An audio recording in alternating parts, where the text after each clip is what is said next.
हिमाचल प्रदेश में हाल ही में 3 विधानसभा में उपचुनाव हुए। अगर हम बात नालागढ़ विधानसभा क्षेत्र की करें तो यहां से कांग्रेस के प्रत्याशी हरदीप सिंह बाबा ने जो भाजपा से चुनाव लड़ रहे थे केएल ठाकुर, उन्हें 8,990 वोटों से हराया है। हमारे साथ बातचीत करने के लिए विशेष रूप से मौजूद है नवनिर्वाचित विधायक। सबसे पहले तो आपको बहुत बहुत शुभकामनाएं। कितनी बड़ी चुनौती रही है आपके लिए ये चुनाव जीतना? देखिए, हर चुनाव एक चुनौती होता है और मैं ये कहूँगा, हालांकि सरकार कांग्रेस पार्टी की थी, पर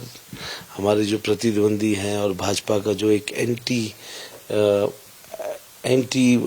कैंपेन जो है, नेगेटिव कैंपेन हमारी तरफ था,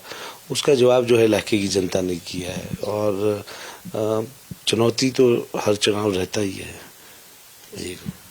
आपको फैक्टर्स क्या लगता है कि जनता ने क्या क्या चीजें देखकर आपको सहयोग किया है? देखिए, अगर फैक्टर्स की बात करें तो मैं तो स्पष्ट ये कहूँगा कि आज सबसे पहले तो माननीय मुख्यमंत्री सुखविंदर सिंह सुक्खू जी की सरकार की नीतियों के प्रति जो लोग प्रभावित हुए, जो आज उनके ऊपर जो विश्वास लोगों का बना, ये एक प्रमुख फैक्टर था जिसकी वजह से आज ये जीत जो है सुनिश्चित हुई है। और उसके बाद जो कैंपेन की बात थी, तो कैंपेन में जिस तरीके से जो वादे हम लोगों ने लोगों के साथ किए हैं और जो उम्मीदें पहले मेरे प्रतिद्वंदी के साथ लोगों की थी, जिस पे वो खरा नहीं उतर सके, और अब वो उम्मीदें मेरे ऊपर जो है लोग कर रहे हैं, क्योंकि मैंने पहले भी इस चुनाव क्षेत्र में काम किया है और वो काम किए बिना एमएलए रहते काम किए जो एमएलए रह के लोग करते हैं। तो इसलिए बहुत सारी उम्मीदें जो है लोगों की मेरे ऊपर बनी है, बहुत सारी उम्मीदें जो है लोगों की माननीय मुख्यमंत्री सुखविंदर सिंह सुक्खू जी की तरफ बनी है, जिसकी वजह से ये चुनाव जीतना जो है वो संभव हुआ है। और सरकार ने बखूबी मुझे बड़ा आशीर्वाद जो है माननीय मुख्यमंत्री जी का, हमारे उप मुख्यमंत्री मुकेश जी का, हमारी रानी प्रतिभा सिंह जी का, और जितने भी हमारे कैबिनेट के हमारे मंत्री थे, रोहित ठाकुर जी, हमारे हर्षवर्धन चौहान जी, शांडिल साहब, हमारे सीपीएस राम कुमार जी, हमारे कुल्लू से सुंदर ठाकुर जी, संजय अवस्थी जी, इन सब का जॉइंट एफर्ट था, जिसकी वजह से मैं समझता हूँ मुझे ये चुनाव लड़ने में, और हमारी कोऑर्डिनेटर मैडम आशा कुमारी जी, रामलाल ठाकुर जी, इन सब के आशीर्वाद से जो है मुझे ये चुनाव जो है बहुत कंफर्टेबल चुनाव जो है वो रहा। भाजपा का हम जिस तरह से देख रहे, चाहे जयराम ठाकुर की बात की जाए या फिर राजीव बिंदल की, आरोप उनकी ओर से यही लगाया जा रहा था कि जो कांग्रेस के प्रत्याशी हैं वो नालागढ़ से बिलोंग ही नहीं करते हैं, तो वो क्यों यहाँ के जो लोग हैं उनके हितों के बारे में सोचेंगे। इस तरह की चीज और प्रचार भी इसी तरह से किया गया था चुनाव के दौरान। ठीक है, लोगों ने, मैं तो लोगों को कहा, मैं तो शरेआम ये बात कही, और मैंने लोगों से जब ये मुद्दा उठा तो मैंने कहा ठीक है, मैं यहाँ का, मेरी जन्मभूमि नहीं है तो मेरी कर्म भूमि है,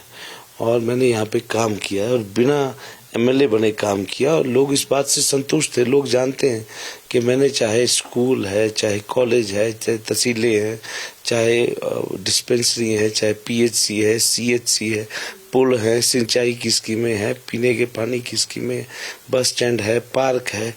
कोई ऐसा काम जो कोई विधायक और मंत्री रह के अपने क्षेत्र में करता है बनने के बाद, मैंने बिना बने किए, स्वर्गीय वीरभद्र सिंह जी की सरकार के। और लोगों का विश्वास था, लोग जानते थे कि सरकार में रहते हुए बाबा हरदीप सिंह ये काम कर सकता है। जहां तक दूसरे हमारे प्रतिद्वंदियों की बात है, ठीक है, जयराम ठाकुर जी बिना तथ्य के जो है वो दोषारोपण जो है उनके द्वारा और बिंदल साहब के द्वारा किया गया, और ये प्रचार किया गया कि बावे के ऊपर जो है 132 मुकदमे हैं। ये भी सुना होगा आपने। मैं तो ये पूछना चाहता हूँ, ये वेल एजुकेटेड लोग हैं, इनको यही नहीं पता, ये खुद चुनाव लड़ चुके हैं, खुद चुनाव लीडर ऑफ ऑपोजिशन है, खुद एक्स सीएम है, वो बिंदल साहब एक्स स्पीकर है, एक्स मिनिस्टर है, एक्स एमएलए हैं, पार्टी के अध्यक्ष हैं। उनको पता है कि जब भी हम कोई नॉमिनेशन फाइल करते हैं इलेक्शन कमीशन के पास, we have to file an affidavit along with C1, है ना, फॉर्म, और उसमें हमें बताना पड़ता है कि हमारे ऊपर कितने मुकदमे हैं, और अगर कहीं एक भी जानकारी गलत पाई जाती है तो हमारा नॉमिनेशन बनने के बाद भी रिजेक्ट हो सकता है। और मेरे ऊपर जो केसेस की बात उन्होंने कही, वो 3 केसेस रोड जाम के जो है वो दर्ज थे, और वो भी जयराम जी की सरकार में चक्का जाम करने पे दर्ज हुए। और ऐसे चक्का जाम तो पॉलिटिकल केसेस हैं, ये होते ही रहते हैं और आगे भी होते रहेंगे। जब भी मुझे जो है कहीं दिक्कत आएगी तो हम अपने लोगों के लिए जाके रोड जाम करना, चक्का जाम करना, अपने लोगों का हक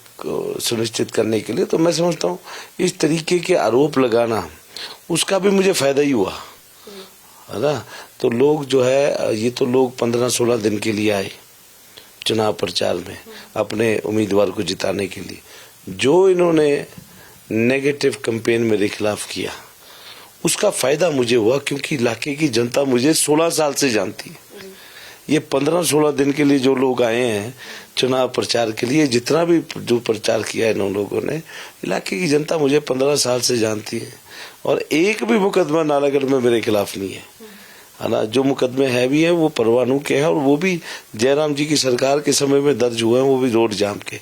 तो इस इलाके इस तरीके का दोषारोपण करना, आज मैं समझता हूँ 9,000 का ये मार्जिन है, ये तो भाजपा का रेबल खड़ा था। अगर वो रेबल ना खड़ा होता मेरा मार्जिन 15,000 से ऊपर जाना था, क्योंकि वो मेरे ही क्षेत्र से खड़ा था और वो हरिनंदन सैनी जी का भतीजा है और वो उन्होंने भी चुनाव लड़ा है। वो उन्होंने भी जो है जहाँ केएल ठाकुर का वोट बैंक उन्होंने काटा, वहीं अगर वो निर्दलीय चुनाव ना लड़ रहे होते तो काफी वोट बैंक 60% तो मैंने ही लेना था वो, है ना। तो मैं ये कहूँगा कि अंत में तो जो जीत हुई है और जवाब तो जो है इलाके की जनता ने इनको दिया। अब प्राथमिकताएं आपकी क्या रहेंगी अपने विधानसभा क्षेत्र के लिए? हाँ, ये प्राथमिकताओं में देखिए, मेरा इलाका भौगोलिक स्थिति से जहाँ पहाड़ है, चंगर है, परगना प्लासी और शहर है, मेरी प्राथमिकताएं मुख्य रूप से हमारे बच्चों को वहाँ रोजगार उपलब्ध करवाना और अपनी कॉन्स्टिट्यूंसी में नालागढ़ में ही इंडस्ट्रीज में अपने बच्चों को किस तरीके से रोजगार सुनिश्चित करना है। उसके अलावा पीने के पानी की, सिंचाई की और पहाड़ी क्षेत्र में पीने के पानी की और सड़कों की किस तरीके से दशा ठीक करनी है, वो मेरी प्राथमिकता रहेगी। मैदानी इलाके में सिंचाई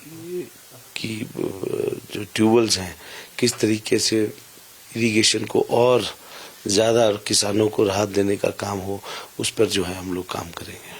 आपके पिता की बहुत लंबी लेगेसी रही है और वो इंटर के प्रदेश अध्यक्ष भी रहे और उसके बाद आपने भी ये पदभार संभाला, अब आप विधायक बन गए हैं और इसके बाद आपको क्या लगता है कि जिस तरह से एक मंत्रिमंडल में पद भी खाली है, तो अगर जनता की अगर चाहेंगे कि सपोर्ट, तो लगता है इसके ऊपर विचार किया जाएगा या फिर आप क्या सोचते हैं इस बारे में?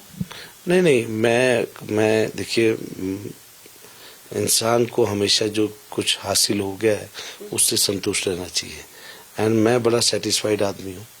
मैं ये समझता हूँ आज मैं जहाँ पहुँचा हूँ यही मेरे लिए एक बहुत बड़ा मील का पत्थर है और इससे ऊपर तो सोचना भी अभी मेरे लिए अपने इलाके के लोगों के प्रति जो है वो सही नहीं है। मैं तो एज एमएलए, मुझे भगवान ने इतना कुछ दे दिया है जो मेरी एक इच्छा थी। आई एम मोर देन सेटिस्फाइड